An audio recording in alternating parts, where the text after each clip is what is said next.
Boa noite, pessoal. Hoje uma edição extra do Ponto Crítico. Nós ontem fizemos uma transmissão com o diretor, cineasta, encenador Jorge Farjala e hoje, novamente, né, numa edição especial, exatamente para um bate-papo muito importante e muito significativo para nós brasileiros, porque eu vou poder falar com, nós vamos poder, né, falar com Darlan da Silva Cândido, que é cientista e que está fazendo o doutorado em Oxford, né? Darlan tem uma história muito interessante para quem acompanha aí o Jornal Nacional, viu como personagem de uma reportagem, né, que o jornal exibiu. E aí, a partir dali, eu entrei em contato com ele e ele gentilmente aceitou vir bater um papo com a gente.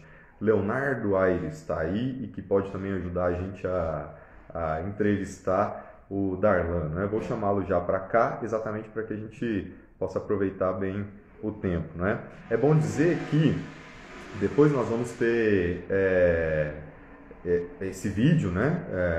Ele vai para o canal no YouTube, onde as pessoas depois podem acessar, onde a gente divulga para que todo mundo possa ter, possa acompanhar, né? O trabalho do Ponto Crítico. Então vamos lá. André Fernando. Salve, Leonardo.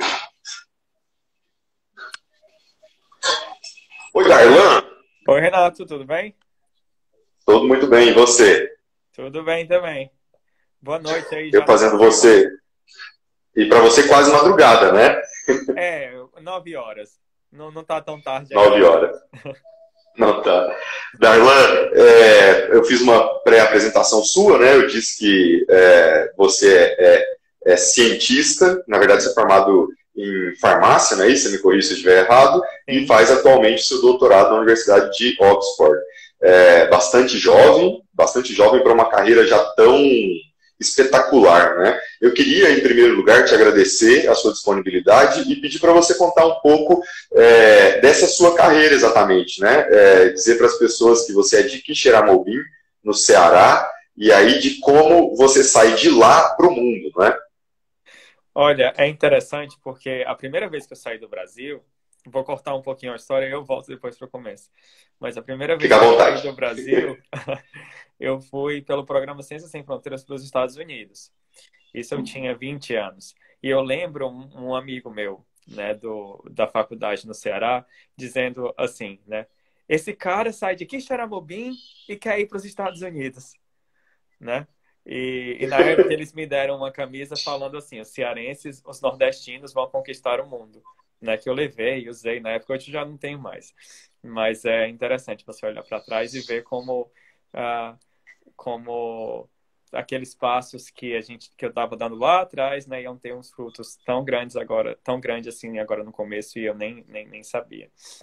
Mas assim, eu sou de Quixeramobim. E é interessante, daqui a pouco, como você disse, a gente vai fazer um recorte, daqui a pouco a gente volta para poder falar da importância do Ciências Sem Fronteira, né? Daqui a pouco a gente fala, né? Mas enfim. Então, eu sou de Quixeramobim, no interior do Ceará, e eu acho que as pessoas às vezes não entendem muito porque que eu falo, né? Eu sou de Quixeramobim. Mas quando eu saí do Brasil a primeira vez, eu falava muito, sou de Fortaleza. E eu sempre me sentia muito mal porque não é a verdade, né?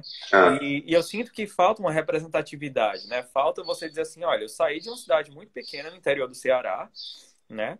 E eu tô aqui hoje fazendo isso e eu acho que é importante as pessoas ouvirem isso, porque é a partir daí que as pessoas vão começar a entender que esse caminho ele é possível, né? E quanto mais estudantes entenderem que esse caminho é possível, a gente espera, né, que mais estudantes vão conseguir seguir esse caminho também. Então, eu morei em Quixeramobim aos meus 17 anos, né? Eu fiz até o ensino médio lá. E então eu fui aceito, né? Passei na Federal do Ceará, em farmácia. Na época foi um pouco difícil, porque meu pai faleceu quando eu tinha 15 anos. Eu estava no segundo ano do ensino médio. Então, minha família nunca teve, assim, os meus pais nunca tiveram uma condição muito boa. Mas quando meu pai faleceu, né, isso acabou se tornando algo mais difícil ainda, né? Então, a ideia até então era que eu fosse para a faculdade particular da cidade vizinha, Quixadá, e que eu fosse fazer farmácia lá, né? E a partir... Darlan, perdão, Darlan, você vai fazer farmácia, né? Mas antes disso, como que foi o ambiente que formou em você esse desejo de se ingressar para a farmácia e agora, né, tá nesse ambiente da saúde, né? Olha, quando criança, eu sempre fui muito curioso. Eu sempre estava lendo, sempre estava estudando, então eu passei por várias fases. Eu tive a fase que queria ser astronauta, eu tive a fase que queria ser Legal. veterinário, eu tive a fase que queria ser cantor. E acho que, na verdade, a questão da farmácia, ela vem em um momento onde eu decido que o que eu realmente quero fazer é ajudar a sociedade de alguma forma, né? E o que eu sentia mais próximo de mim seria essa questão da saúde. Eu lembro, na época de decidir fazer farmácia, né, que eu queria descobrir, assim, a cura para o câncer, né? Era o que eu queria fazer na época. E são aqueles sonhos, né, que acabam motivando a gente a tomar certas decisões. Então, na época, né, o meu mundo, ele se restringia muito a Quixeramobim e, no máximo, a cidade vizinha, Quixeramobim, que era Quixadá, né? E Quixadá tem uma faculdade e, na época, o único curso da área que tinha lá que me interessava era farmácia. Provavelmente, se tivesse medicina, eu teria tentado medicina, né? Mas, então, eu fui para fazer farmácia, hoje não me arrependo. Mas é nesse contexto, assim. Então, a ideia, na verdade, era que eu fosse fazer farmácia e depois voltasse para ser farmacêutico em Quixeramobim. Então, esses eram os meus planos, os planos do meu pai, né? Aí, quando meu pai falece e tudo mais, aí os planos eles tiveram que ser mudados um pouco, porque fazer farmácia na faculdade da cidade vizinha já não daria mais, que é uma faculdade particular. E então eu tive realmente que mirar na federal, mesmo achando que não fosse dar certo, mas mirar na federal e ir para Fortaleza. E você fez escola pública ou escola particular? Eu fiz escola particular. Eu tive muita sorte, porque na época, né, que eu estava na escola, uma das minhas tias, ela tinha uma escolinha que na época era bem pequena, mas foi aí onde eu comecei a ter minha educação particular. E depois eu mudei para outra escola na cidade e eu gosto muito de falar porque na época o meu tio tinha 3 filhos nessa escola e porque meu tio tinha 3 filhos nessa escola eu ganhava um desconto e era assim que os meus pais conseguiam bancar a escola para mim. Então eu acho legal olhar para esses detalhes porque sempre tem isso, né? Na minha história tem muito isso, assim, eu fiz tal coisa, mas alguém teve que abrir mão de alguma coisa para me ajudar, né? E eu acho que isso sempre me manteve indo, né? Saber que eu tinha um apoio das pessoas que estavam ali ao meu redor. Vamos registrar, que eu acho que a sua mãe está aqui assistindo a gente. Hoje ela me mandou mensagem, aí onde que vai ser essa live? Muito bom. Darlan, e aí em 2011, você então embarca para o programa de intercâmbio do Ciências Sem Fronteira para os Estados Unidos, né? É lá que você desenvolve o projeto com pacientes com doenças de Chagas?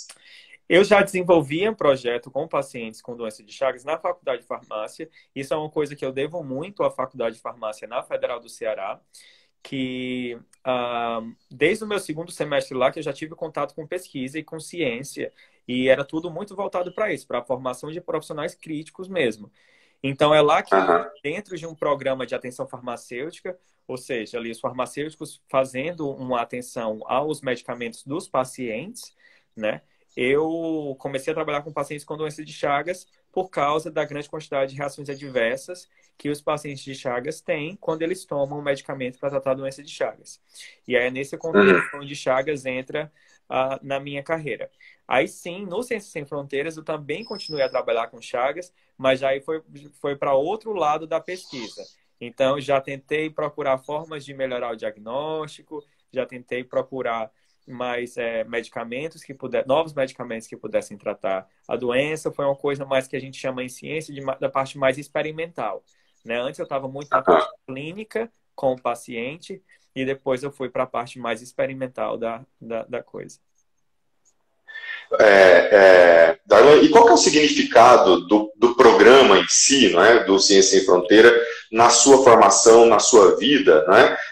E aí, se você puder fazer um link, uma leitura sua sobre o investimento em programas como o Ciência Sem Fronteira, que hoje já não existe mais, mas também em outros programas para incentivar, não é, para descobrir os talentos na área da saúde, ou que seja, né, o Ciência Sem Fronteira era para além da área da saúde, em outras áreas também, não é? Como isso afeta o Brasil, não é?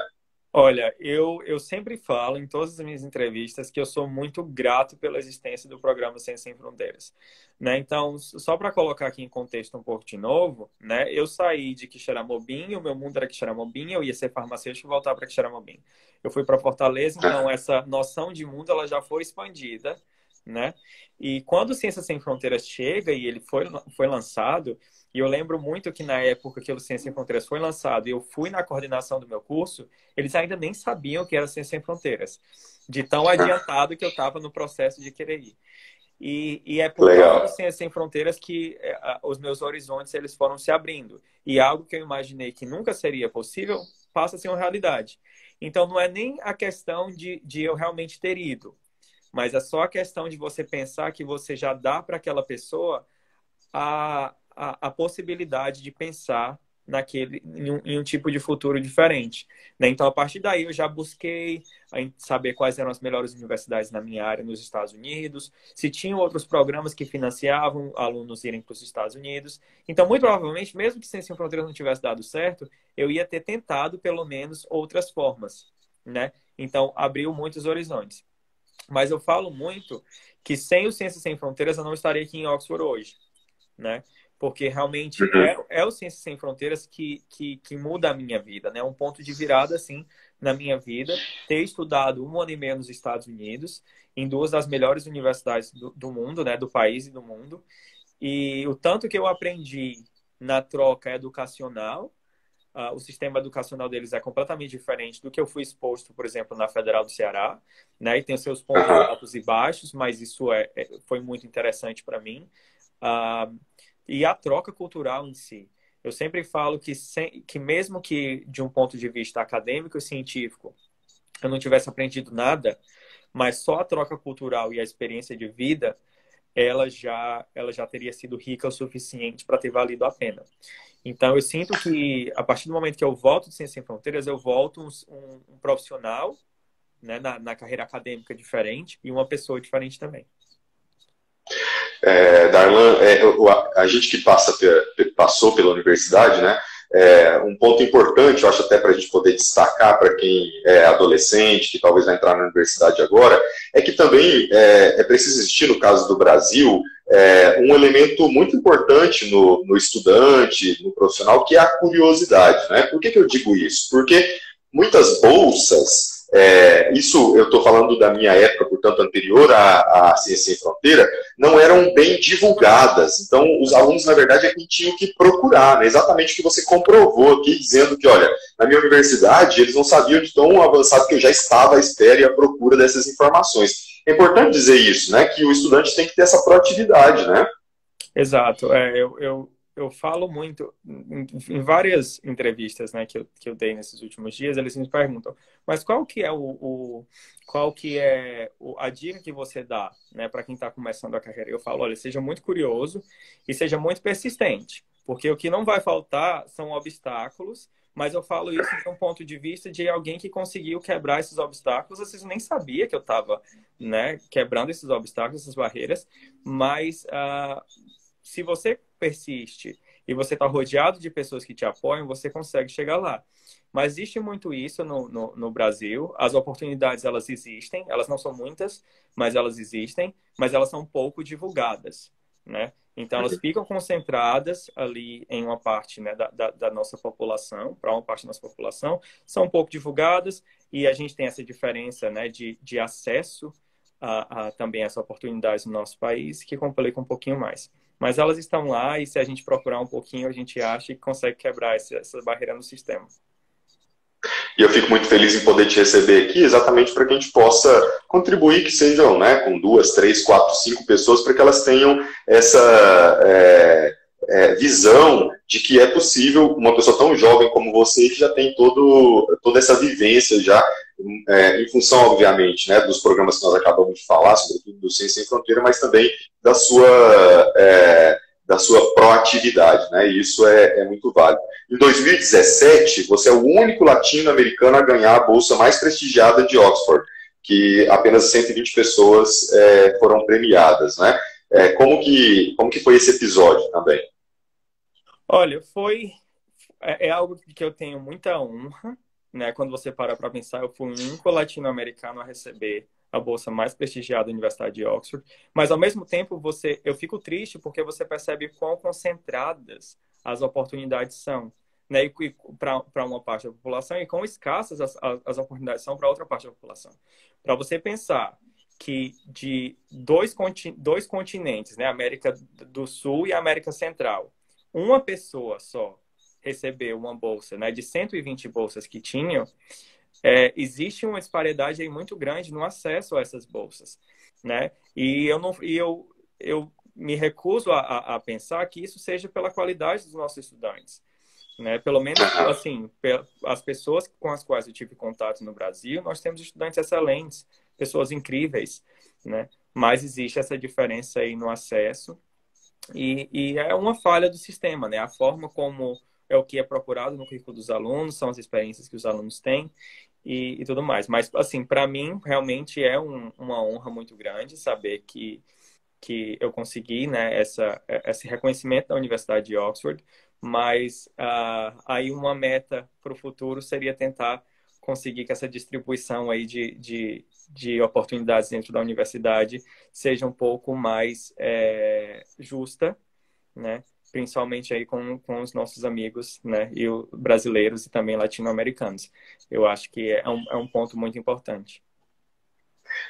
Você toca num ponto realmente importante quando diz que a gente tem gente muito boa no Brasil, tanto que, né, você virou notícia, digamos assim, no Jornal Nacional, exatamente pelo fato de que o Brasil foi um dos países a sequenciar mais rapidamente o genoma do novo coronavírus, né? A Itália, só para as pessoas terem uma noção de parâmetro, a Itália demorou mais de 2 meses, né? Então, quando a gente fala aí dessa maravilha, né, que envolve profissionais brasileiros, comprova o quanto é urgente a gente valorizar ainda mais a ciência brasileira, né? E agora, então, você trabalha com epidemiologia genômica, né, sequenciamento de vírus durante os surtos epidêmicos, né? Explica um pouquinho para a gente como que é, assim, para ficar acessível aos comuns, né? O que é esse nome tão estranho, né? Hoje a gente colocou lá no nosso convite que o tema seria vigilância genômica de SARS-CoV-2 no Brasil, né? Para a gente que é humano aqui, como que funciona isso? Então vamos quebrar um pouco os nomes, né? Esse termo vigilância genômica, primeiro ele vem de vigilância epidemiológica, né? E o que é vigilância epidemiológica? Por exemplo, toda a Secretaria de Saúde de um município, eles precisam, né, ter um relatóriozinho, né? Eles precisam guardar aí os números de cada doença que eles têm, de cada diagnóstico que eles fazem dentro do município. Então, se a gente pensa isso no contexto, por exemplo, de uma doença infecciosa, né, eles precisam saber o número de pessoas que têm tuberculose, o número de pessoas que tiveram sífilis e por aí vai, né? Então, isso é dentro do contexto de vigilância epidemiológica. Ela pode ser passiva, né? Você pode esperar os casos acontecerem, as pessoas terem sintomas e procurar o sistema de saúde. E aí, a partir desse momento, você sabe, né, que a doença está acontecendo na cidade. Ou ela pode ser ativa, no sentido de que você sai testando as pessoas para realmente saber quem que tem uma certa doença dentro da sua cidade, dentro da sua região. Então, esse processo de ser vigilante, de estar alerta do que está acontecendo com relação a doenças dentro da sua cidade. Quando a gente fala de vigilância genômica, a gente traz um outro aspecto aí dentro dessa vigilância, né? Que ela deixa de ser só a respeito de saber quem está doente, mas a gente também quer, além disso, sequenciar, né, no nosso caso, o vírus que está ali causando a doença na pessoa. Então, quando a gente fala, né, e aí vem outro termo, quando a gente fala sequenciar o vírus, o que significa sequenciar o genoma do vírus? O genoma do vírus é o material genético dele, né? Então, é aquilo que dá identidade ao vírus. A partir do momento que eu sequencio um genoma de um vírus, eu sequencio a identidade dele. Então, eu consigo dizer, olha, esse aqui é o coronavírus. Esse vírus que tá infectando o Renato é o vírus influenza. Ou esse vírus que está infectando o Renato é o vírus chikungunya, e por aí vai. Mas a gente, quando você sequencia, você consegue entender cada partezinha do vírus. E aí você consegue reconstruir essa estrutura inteira do vírus e você consegue tirar várias informações daí, né? Então, É entender como ele se comporta, né? como ele é, como ele se comporta, como que ele é diferente de outros vírus, né? E até a gente às vezes faz predições aí do que ele vai fazer no futuro, né? De como que ele vai ser no futuro. Então, é isso. E quando você aplica esse sequenciamento a um surto, né, você consegue muitas vezes ter essas informações em tempo real. Então, como que o vírus está evoluindo, como que o vírus está se comportando, para onde que ele foi, para onde que ele vai, e dá para a gente falar um pouquinho de cada uma dessas coisas. Ou seja, você, com esse processo, você produz o dado, né, entende como o vírus se comporta, e aí cabe ao governo fazer essa vigilância epidemiológica, como você bem explicou, não é? Isso, inclusive, como tentativa de conter uma possível epidemia. Estou certo nessa sequência ou não? Sim, sim. Hoje, assim, a vigilância epidemiológica, né, ou seja, saber os casos, saber quem está infectado e quais doenças tem no seu município, é algo padrão de ser feito em todos os lugares do mundo. E a gente está tentando, pouco a pouco, mostrar para os governos a importância da vigilância genômica, né? Então, de fazer o sequenciamento dos vírus. Então, essa é a primeira vez na história onde a gente tem um surto epidêmico sendo tão sequenciado no mundo. Vocês terem ideia, a gente já tem, acho que, quase 150 mil sequências de SARS-CoV-2 do mundo inteiro, o que é um recorde. Né? E em tempo recorde também, né? Em tempo recorde também. Então, a primeira sequência da China, ela foi liberada aí 2 semanas depois dos primeiros casos, né, terem sido notificados para a Organização Mundial de Saúde. E a partir dessa sequência desses primeiros casos, que a gente conseguiu, por exemplo, que as vacinas começassem a ser planejadas e produzidas de forma tão rápida, né? Então, E eu ia te perguntar... Não pode falar. Perdão, pode falar. Não, pode falar. Não, eu só ia falar que é dentro desse contexto onde a gente está tentando mostrar para os governos que a vigilância genômica ela é algo importante de ser feito, porque tem diversas formas diferentes de informação que a gente pode extrair do material genético do vírus. Justo eu te perguntaria se todo esse processo ele teria impacto, por exemplo, na descoberta ou no desenvolvimento de remédios, vacina, e você disse que sim, né? Tá ligado, né?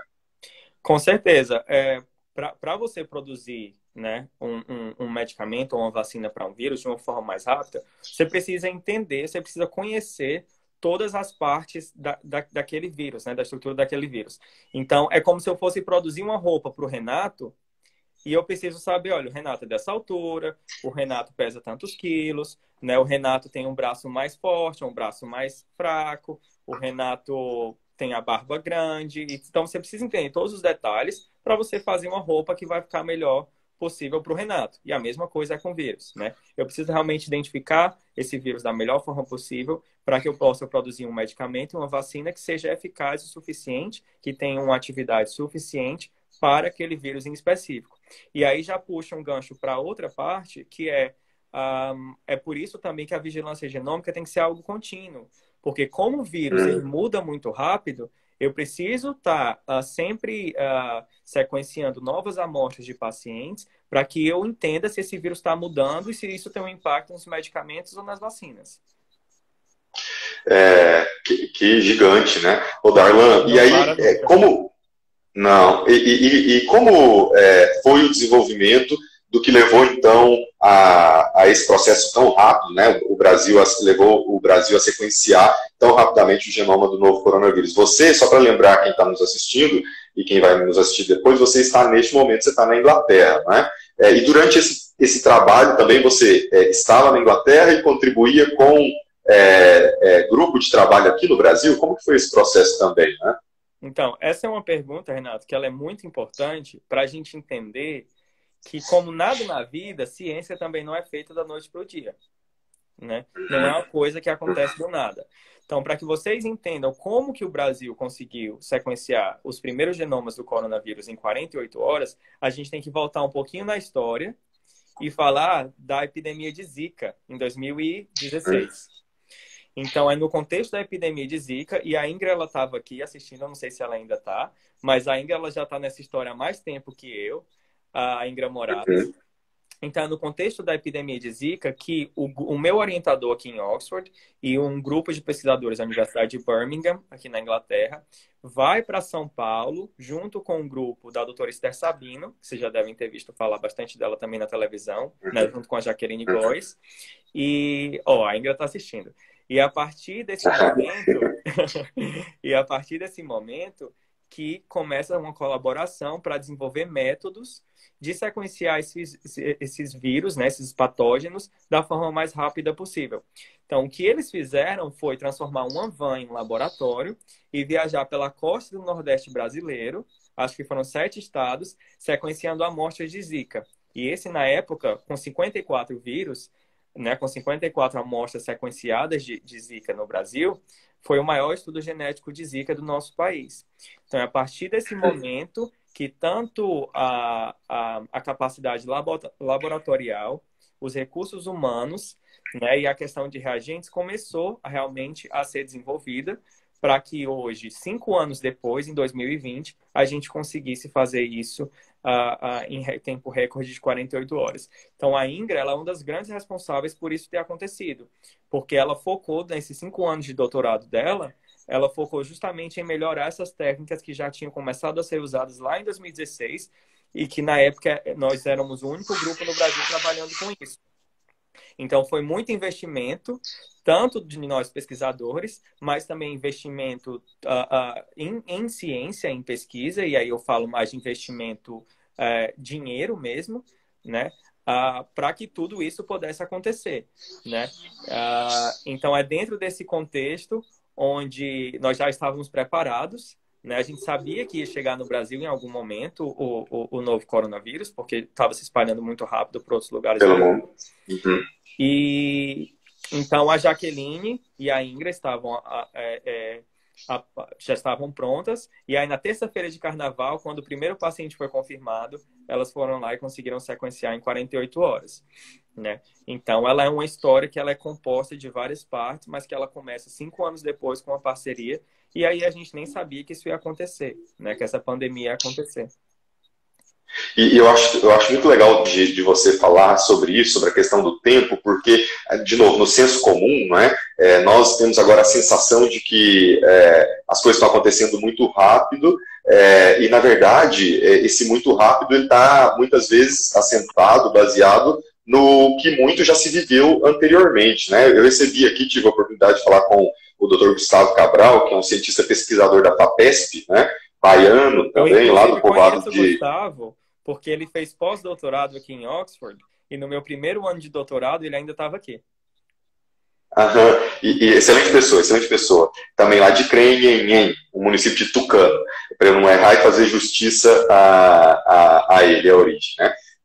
E aí ele é um cientista também que está trabalhando nesse processo aí também da chikungunya, de tudo isso, e é interessante dizer porque quando a gente vai lá no Google, né, que é a nossa fonte de pesquisa, desenvolvimento de vacina, né? A última vacina desenvolvida de forma mais rápida foi em 10 anos, né? E agora a gente tem processos que são muito rápidos, né? Para nós aqui, humanos normais, muito rápidos, mas que muitas vezes pode passar uma sensação errada mesmo, né? De que não se trata disso, assim, só 48 horas. Na verdade, tem todo um antes que foi feito, né? Exatamente. E assim, o processo, na verdade, científico, ele tem o que a gente chama de método, né? Tem uma forma de ser feita. E é por isso que a gente não pode querer falar assim, mas essa vacina está demorando muito. Gente, se essa vacina for aprovada ainda esse ano, vai ser em tempo recorde na história, uma vacina ter sido produzida em 1 ano. Porque o procedimento, né, para você desenvolver uma vacina, um medicamento, ele leva em torno de 10 anos. Né? A gente está acelerando esse processo inteiro devido à necessidade de uma pandemia. Mas em ciência, existe um método, existe uma forma correta de você fazer, né, experimentos e provar que algo realmente tem um efeito. E no caso de uma vacina, que também é seguro para ser utilizada na população. Então, é importante falar realmente desse ponto do tempo e de quanto tempo as coisas levam, porque não é o tempo que a gente quer, né? E existem coisas que você pode acelerar até um certo momento e a partir daí você não consegue mais, infelizmente. Então, é por isso que é importante a população inteira estar bem consciente de qual é o nosso papel enquanto população e o que a gente tem que fazer, né? Como que a gente pode contribuir, porque a vacina ela pode vir logo, mas ela pode demorar um pouco mais, né?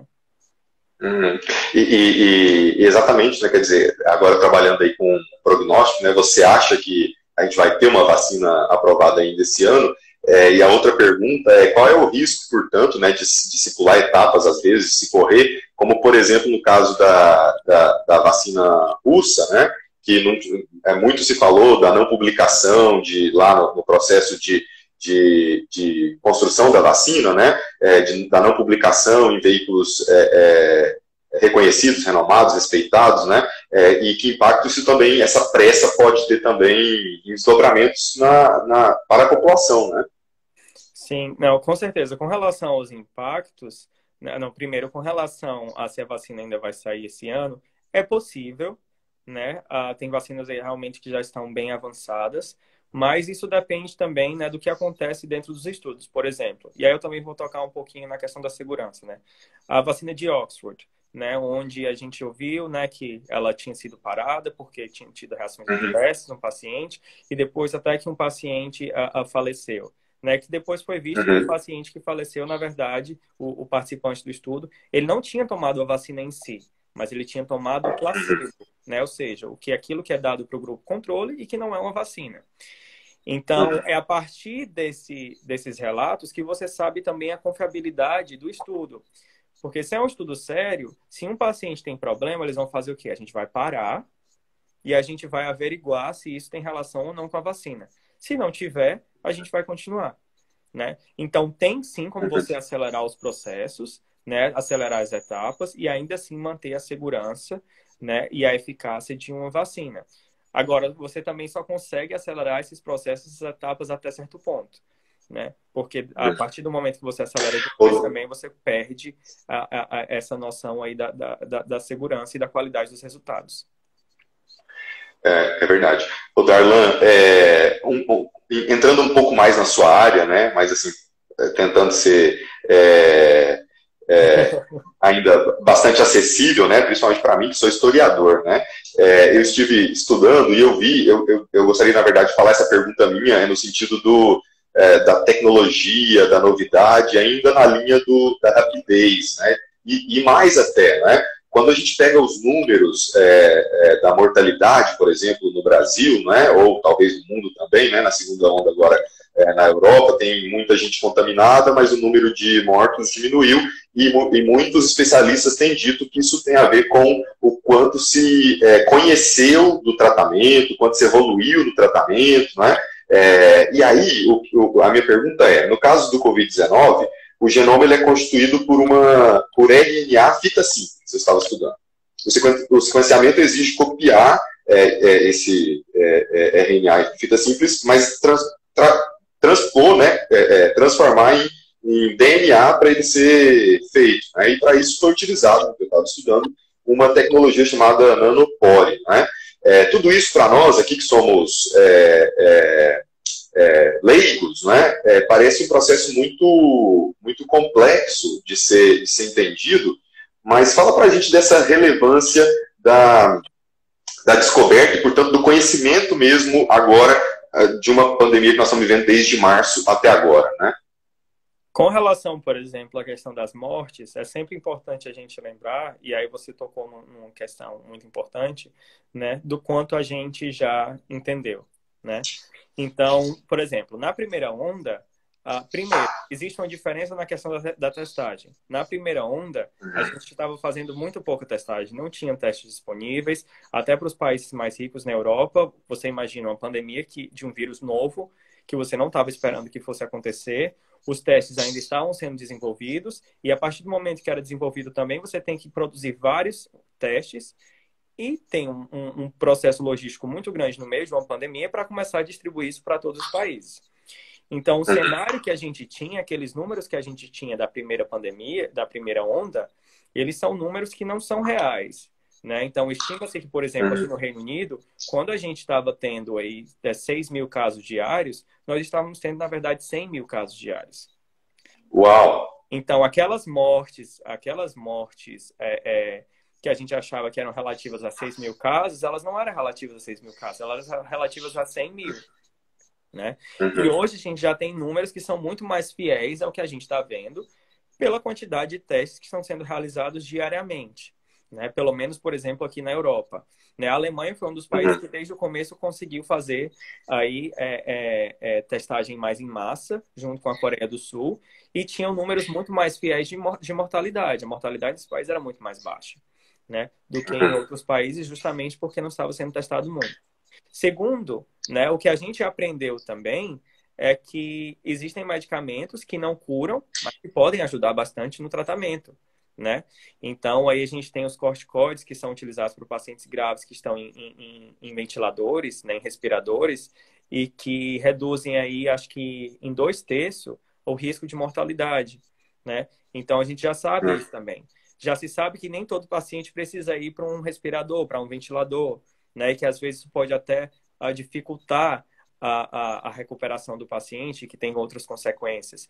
E, além disso, a gente hoje, todo mundo já usa máscara, né? E a máscara, ela protege também aí contra a transmissão e pode ter outros efeitos que a gente ainda não sabe, né? Já foi levantado aí até que máscara talvez tenha um papel em uma certa forma de imunização das pessoas, por evitar que as pessoas estejam muito expostas ao vírus.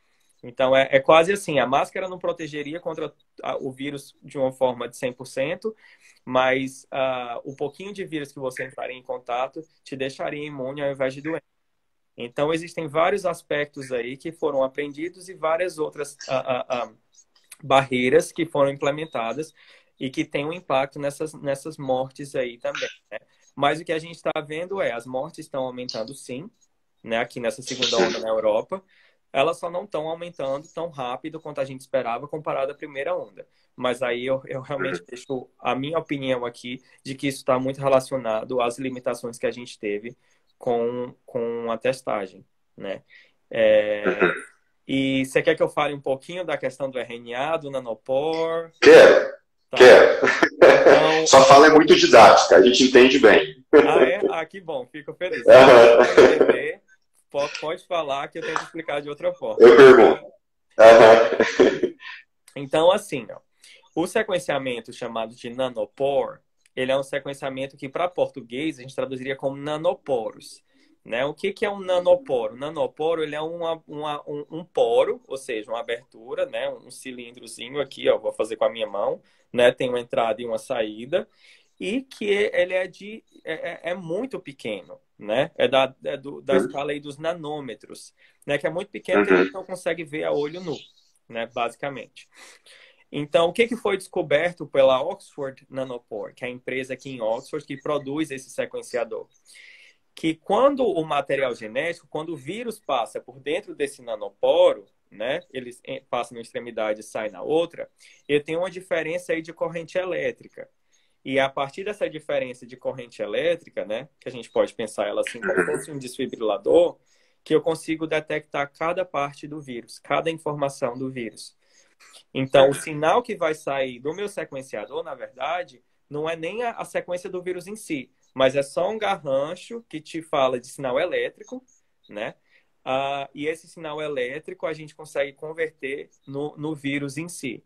Então, basicamente, o vírus passa por um nanoporo, isso te dá uma diferença de sinal elétrico, e essa diferença de sinal elétrico é convertida, né, nessas características do vírus, e no final você tem o vírus. Eu vou até mostrar aqui, vou fazer uma coisa um pouco diferente nessa live, porque eu estou com o meu computador aqui na minha frente.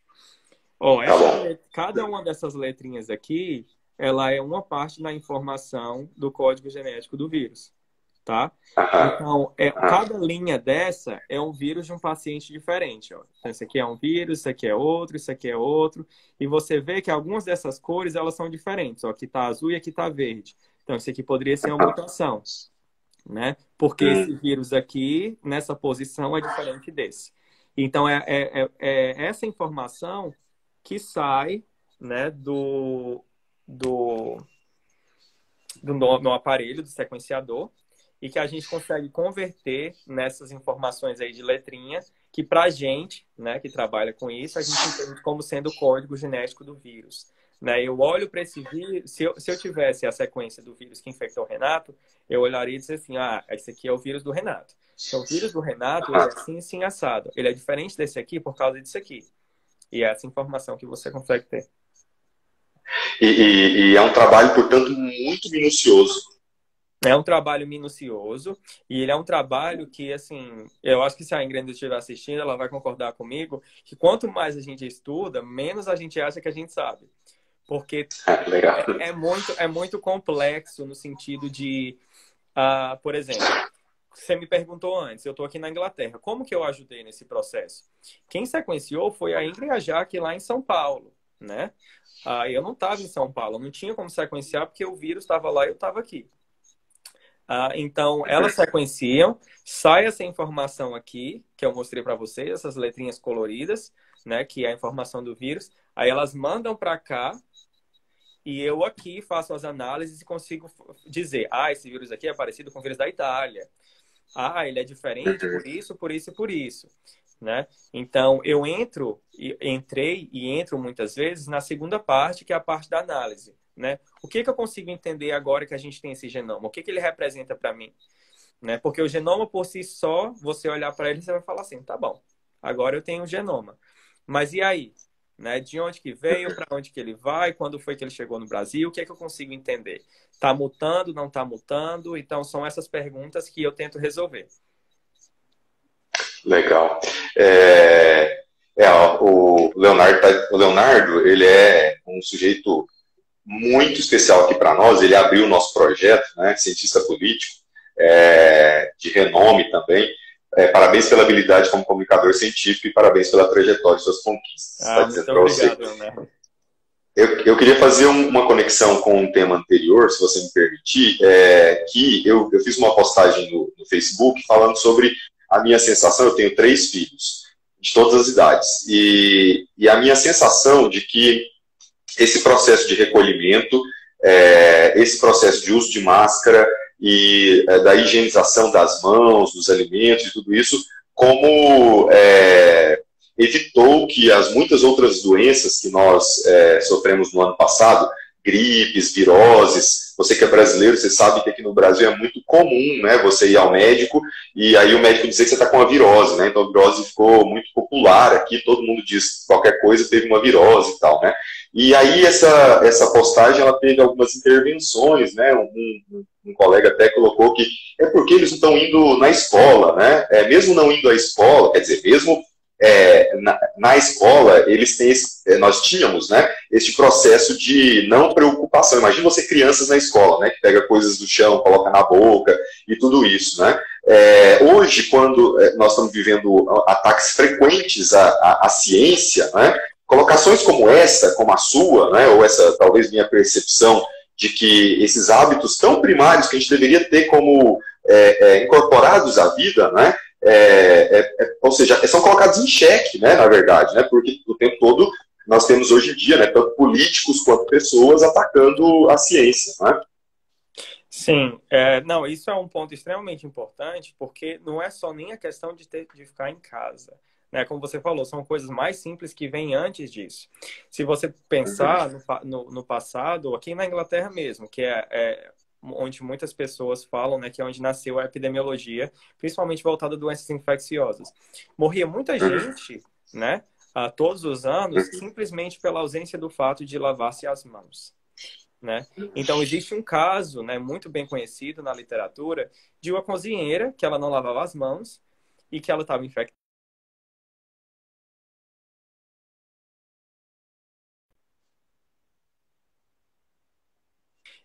Acho que está um pouco travado. Travou? Será?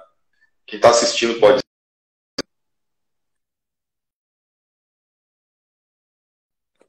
Voltou agora? Não sei. Voltou. Voltou, pronto. Então... Problemas que todos vivemos. Problemas da vida moderna, né? Exato. E essa cozinheira é um caso muito famoso, onde, por não lavar as mãos, ela acabou contaminando a comida e matou muitas pessoas. Até que eles descobriram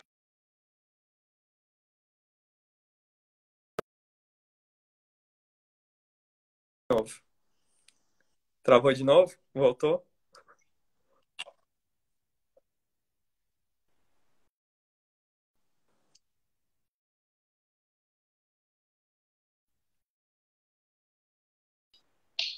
Oi, Darlan. Será que voltou agora?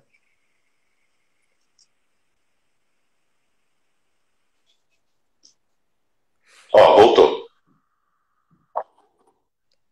Voltou? Tá tentando voltar. Voltou. Aham. Aí, pronto. Então, e simplesmente...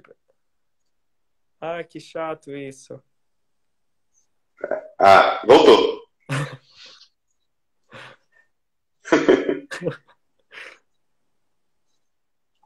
Peraí. Acho que a gente está te ouvindo, é. Tá, Pode falar, Darlan. tá bom. E simplesmente pelo fato de lavar as mãos, quando eles descobriram que essa era a questão e essa era a forma de transmissão de doença, começou-se a salvar muitas vidas, né? Então, é muito interessante, né, que isso foi há 100, 150 anos atrás. É muito interessante que, mesmo depois desse tempo todo, a gente tem que estar lembrando as pessoas desses atos primários, né? De que lavar as mãos é importante, que é importante não tocar o rosto.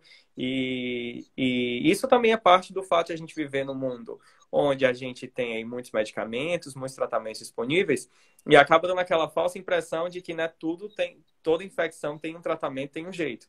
O que não é bem assim, né? Quando vem uma infecção nova, a gente tem que estar lembrando realmente de todos aqueles atos primários novamente, né? Então, muitas vezes as pessoas elas não gostam, né, que a gente fique lembrando desses atos primários ou que a gente reforce a questão, por exemplo, de ficar em casa e de ter o isolamento, o distanciamento social, mas essas ações que a gente chama de ações de saúde pública, elas são necessárias para manter a população segura, né? A gente não quer que as pessoas fiquem em casa para derrubar a economia ou por qualquer outro motivo, mas na verdade existe um bem maior que é a saúde da população em geral, né? E a partir dessas medidas que a gente traz essa segurança de volta para dentro da população no contexto de uma pandemia.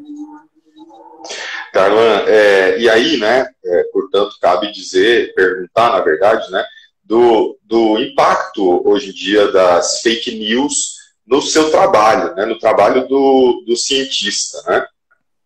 A gente acabou de falar sobre isso, só não deu o nome, né? Mas muitas são as teorias espalhadas aí pelas redes sociais que atentam contra a ciência, né? Isso para um cientista é um fardo a mais, não é? Olha, é o que a gente chama de um desserviço. Por quê? Porque a gente passa mais tempo tendo que desmentir do que realmente divulgando aquilo que a gente faz. Então, isso é muito difícil. Então, você falar, se você comer alho, você não vai pegar corona. Se você tomar água quente, você não vai pegar corona. E quando são coisas simples, que não tem nenhum impacto tão grande assim na vida da pessoa, na saúde da pessoa, vamos dizer, comer alho. Comer alho não vai fazer mal. Tudo bem. Mas e aí, por exemplo, até o Trump nos Estados Unidos falando, se você injetar água sanitária, você vai matar o vírus.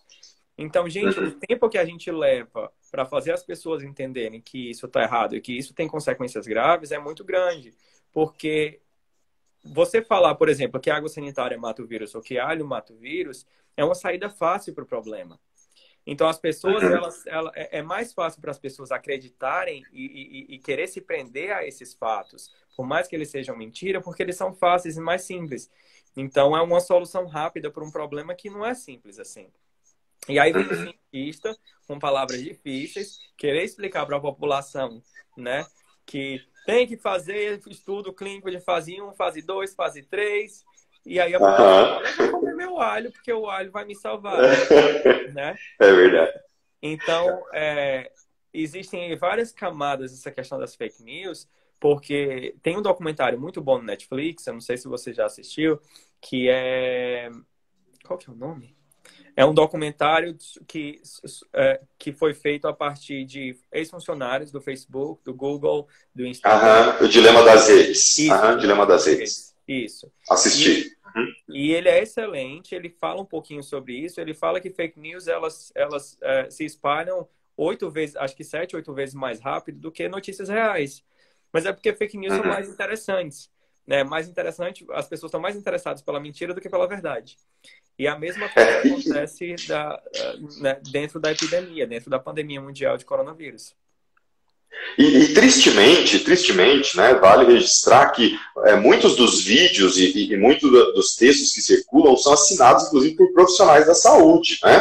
Você tem aí, por exemplo, um vídeo famoso de um italiano que fala sobre as vacinas e como elas vão mudar o DNA das pessoas, vão introduzir chip nas pessoas. E isso me espanta muito, eu quero confessar isso a você, porque é parte de gente que passou por um processo educacional, de estudo, de dedicação, não é? E aí faz parte desse emaranhado de falsidades construído pelo mundo afora. Também vale registrar nesse momento que o Trump, nos Estados Unidos, foi identificado mesmo, através das suas postagens, como o maior disseminador de fake news nos Estados Unidos, né? Ou seja, o que fazer quando você tem, portanto, pessoas que você acha que têm autoridade exatamente sendo o baluarte da mentira, não é?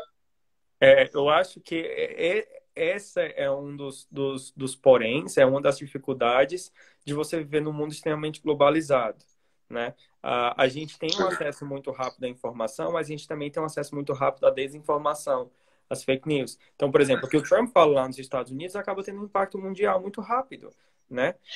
Ou que qualquer outra pessoa que tem um acesso, e hoje qualquer pessoa consegue produzir informação em conteúdo digital de uma forma que a gente nunca teve experiência antes, né, com isso, e a gente não tem como verificar a veracidade e filtrar a veracidade daquilo que todo mundo fala, né? Então, é por isso que esses movimentos anti-vacina, anti-ciência, a Terra é chata, né? A Terra é plana, começam a ganhar muito poder, porque a conexão também entre esses indivíduos e entre essas redes que disseminam informações erradas, ela é muito maior. Então, acho que a gente está cada vez mais percebendo a complexidade disso e a gente vai ter que criar mecanismos, tanto, né, com relação à ciência, mas com relação à fake news em geral, para poder lidar com isso de uma forma mais civilizada, né? A gente já tem aí, por exemplo, um documentário, eles estão tratando justamente de começar essa conversa lá no Silicon Valley, né, lá nos Estados Unidos, onde ficam as maiores empresas de tecnologia da informação, justamente porque tem que partir uma responsabilidade delas também, né,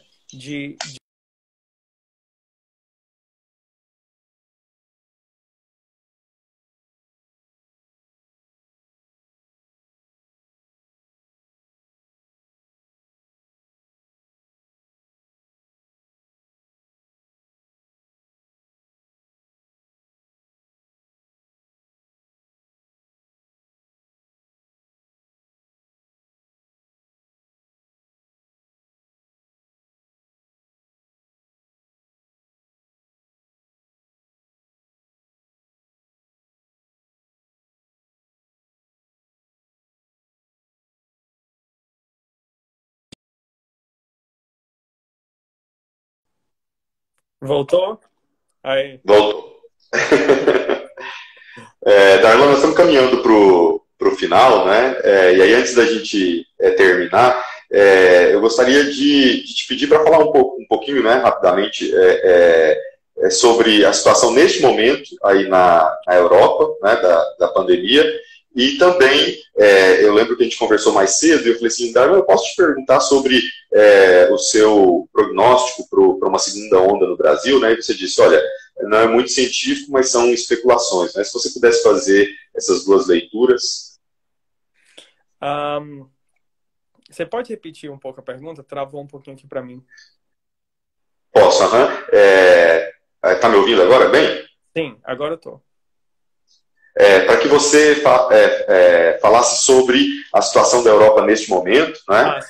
Aí do local onde você está, em relação à pandemia, e eu disse que a gente havia conversado mais cedo, e eu te perguntei se eu poderia trazer a você o questionamento sobre uma possível segunda onda no Brasil, e você teve o cuidado de dizer, olha, não é muito científico, mas é especulação. Gostaria que você fizesse essas duas leituras. Sim.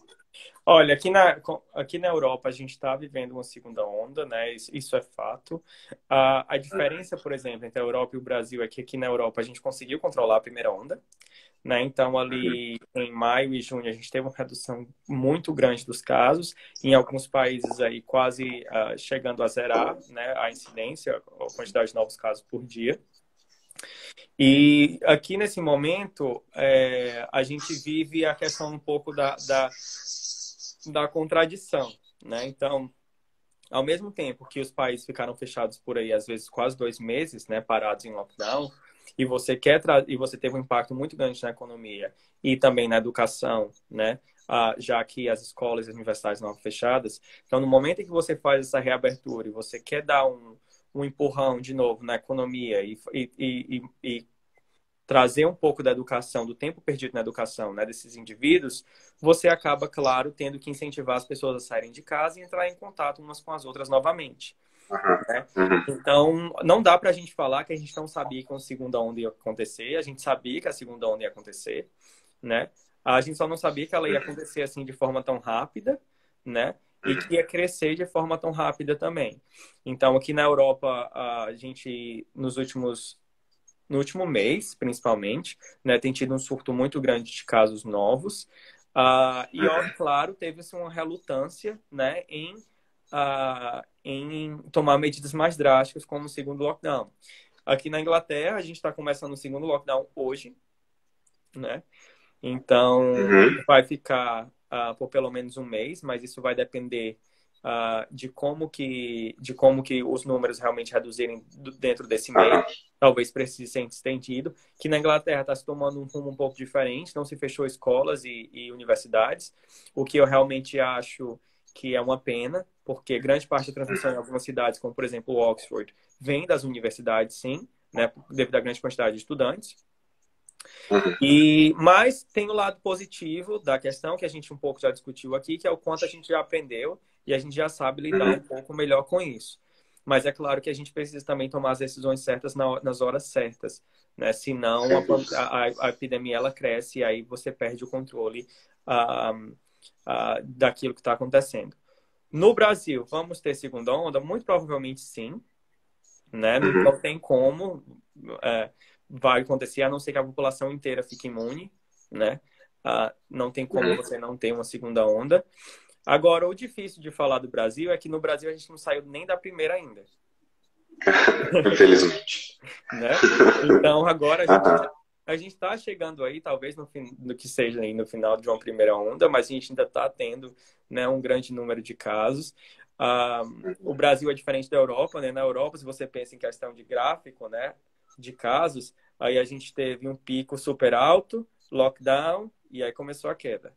No Brasil, a gente começou a ter um pico, teve o lockdown, que é um lockdown parcial, né, porque metade da população estava em casa, metade estava, e aí você tem essa linha contínua de casos que se mantém, não baixa nunca, e agora está começando a baixar, até por uma questão assim meio que de esgotamento mesmo. Mas o que a gente precisa aprender é distanciamento social ainda é a medida mais efetiva para se controlar o vírus. Então, a segunda onda ela vai vir. Eu creio que seja provável que ela venha no inverno. Né? A gente sabe, está começando a entender que existe uma sazonalidade do novo coronavírus e que como isso depende muito do contato próximo das pessoas, no inverno, né, principalmente aí na região sudeste, na região sul, as pessoas vão ficar mais dentro de casa ou vão ficar mais dentro de ambientes fechados, juntas, e aí é que a transmissão do vírus vai aumentar, né, de novo. Então, a gente precisa ter essa questão do uso de máscara e do distanciamento social, porque vão ser aí as formas mais efetivas de realmente conseguir controlar aí uma segunda onda do vírus no Brasil. Muito bom, nós temos 2 minutinhos só, eu queria muito te agradecer, dizer da minha felicidade imensa de poder falar com você e mostrar, né, para as pessoas que estão aqui próximas de mim, sobretudo, o quanto o Brasil tem potencial e muitas vezes um trabalho que não é visto, que não é celebrado. Então, parabéns a você e toda a equipe. E só para finalizar, 1 minutinho e meio, a Lisana, eu acho, está perguntando se tem previsão da vacina, a gente já falou sobre isso, mas se você quiser só responder para ela, muito obrigado. Imagina. Previsão da vacina. Eu gostaria que saísse ainda esse ano, né? Não dá para a gente saber, mas eu acho que até o começo do ano que vem a gente deve ter uma vacina aprovada aí, provavelmente ou a chinesa ou a de Oxford. Quando que vai estar disponível para as pessoas, isso vai ser aí uma outra questão, porque existe um plano de como isso vai ser feito, então quem vai receber primeiro, grupo de risco, profissional de saúde, e aí é que é distribuído para a população em geral. Então, para chegar na população em geral ainda deve demorar um pouco, mas está vindo, né? Tem esperança, mas eu acho que a gente tem que se concentrar mesmo no que cada pessoa pode fazer como indivíduo, porque a gente não pode só esperar pela vacina. E meu muito obrigado pelo convite, pelo carinho. É sempre ótimo poder ter esse espaço. E estamos aí para o que precisar. Muito obrigado. Só para falar para a Elisana, que eu falei como professor que sou, né, mas minha fala não foi recriminando ela, não. Mesmo tendo falado e chegado depois, a gente está aqui para poder responder. Muito obrigado e um abraço, viu, Darlan? Sucesso, mais sucesso ainda que você merece, porque o seu sucesso, ele alcança a gente, né? Ele se desdobra para nós que somos comuns. Muito obrigado, viu? Eu que agradeço.